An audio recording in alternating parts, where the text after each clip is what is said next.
Hello, my name is Esther and you're welcome. Thank you for clicking on this video and thank you for all your support. If this is your first time here, please do well to subscribe and turn on the notification bell to get notified each time I upload a new video. Today's tutorial is this lovely dress you're seeing on the screen, and trust me, it's very beginner friendly. To get started, you need a plain fabric. Mine is the woven cotton material.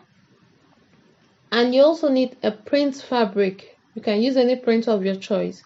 You need your bodice block and your sleeve block. In case you don't have your bodice block, don't worry, I have you covered.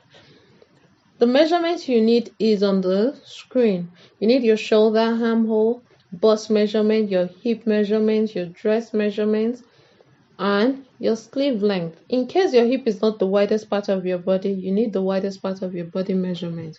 So to fold over, to know the amount of the fold over, divide your hips by 4 and add 5 inches to that and your seaming allowance.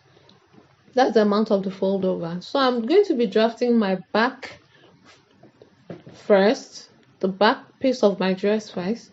So to determine the length of my dress, the length of my dress is a factor of my plain fabric and my print fabric.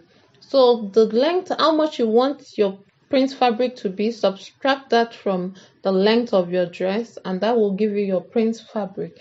Don't forget to add seaming allowance to it. So now notice that I have folded in my zip allowance. Go ahead and put in your measurement at this point. If you're using a bodice block like me, just trace it out to your chest line like I am doing. But in case you're not, just try and draft it but without any zip allowance. So now the neck width I'm using is 4 inches with 2 inches depth. So whatever neck width you choose, just make sure it's something that you can easily pull over your head. You don't want your head being stuck in it, so just make it enough to accommodate your head circumference. So to know the wideness of the down part of your dress, just take the widest part of your body measurement and add 5 inches plus your seaming allowance. Just the same thing you did as a fold over. I did mine as a fold over. That is what you're marking.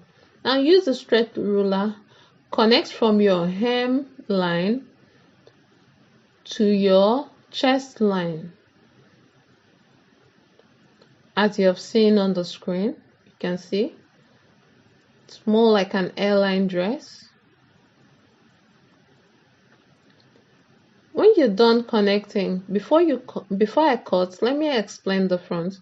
The front is the same measurement, but the only difference is the neck depth.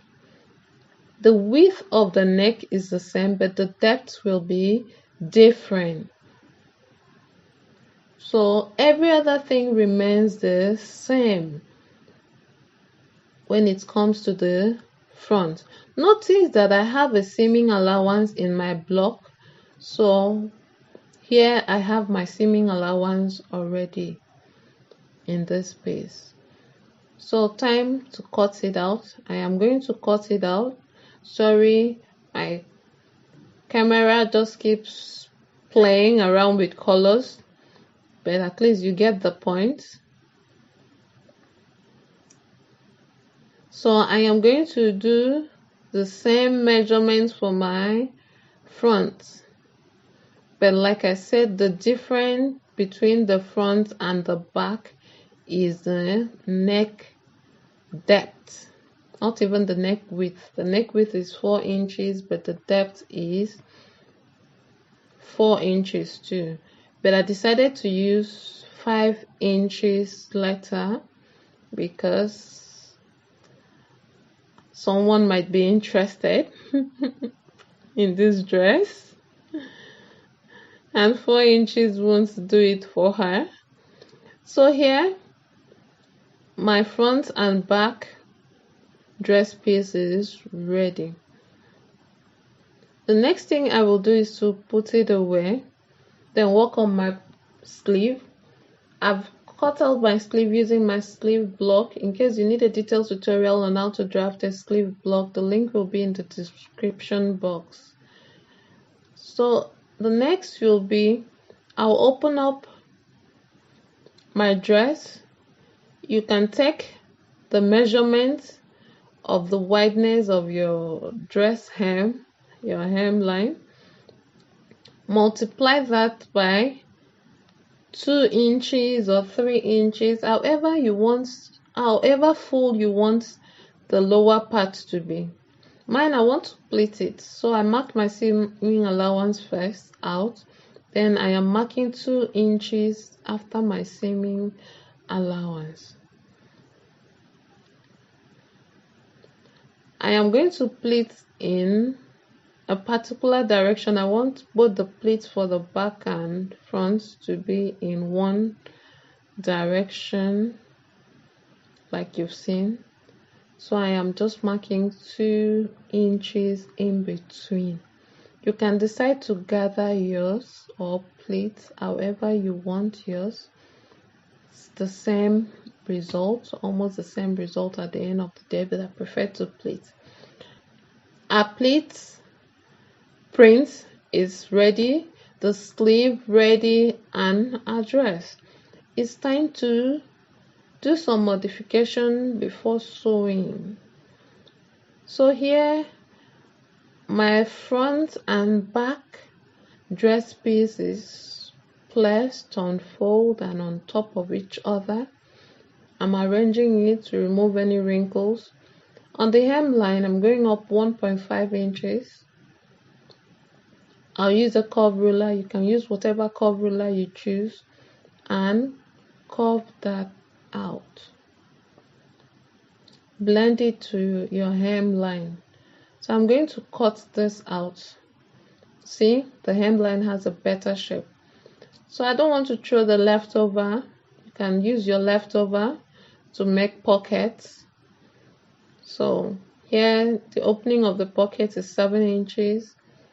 I am just going to make sure that the pocket sizes my hand. Just place your hand and trim off the excess. So here I'm opening up my dress, both the front and the back. You can see they are the same. No one part is bigger than the other except in length, of course. So yeah, I'm getting to 19-inch mark, marking 19 inch here. Then I will notch that. That is where my pocket will sit. Depending on how high or low you always like to reach into your pocket, just mark that out. But 19 inches is perfect for me. I'll pin my pocket in place like so. After pinning, I'll take to my sewing machine and right sides together, I'll sew the pocket to the dress. The next will be to join the back and the front dress at the shoulder.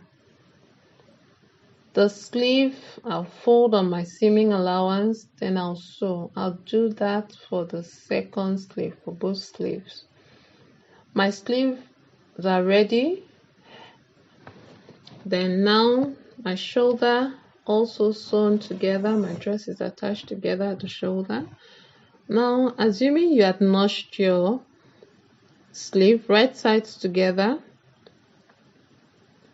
place the center of your sleeve, that's the notch part, open the shoulder seam and pin your sleeve to your dress like I'm doing. After pinning, take to your sewing machine and sew your sleeve to your dress. Do that for the other side.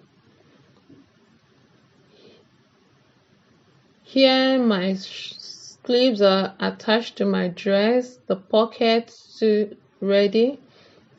Now it's time to attach the ruffles, frills, whatever you call it, your gathers, but you get the point, the other part of the dress. So just pin it in place, right sides together.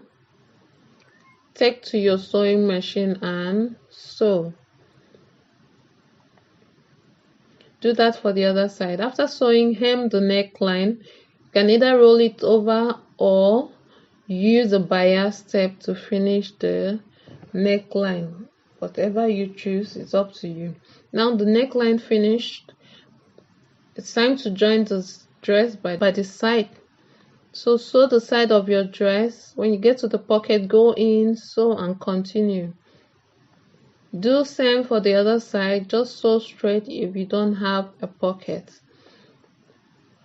To the belt, the wideness is 6 inches, the length is up to you. Mine is way more than 60 inches. Just fold it and sew with half-inch seaming allowance. Close each small end, leave the middle open, like 4 inches in the middle or 3 inches. After sewing, turn your belt inside out. From that opening, you're going to push it through that 2 to 3 inches opening you left.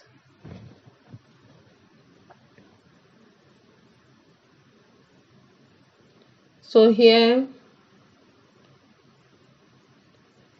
when you're done pushing it through, I use the scissors to aid. Use a thread and needle and sew this part close. Then you can iron, but I don't want to iron. I just came to show you how it looks before going into iron. Thank you. Please subscribe to this channel. Thank you for watching. See you in the next tutorial.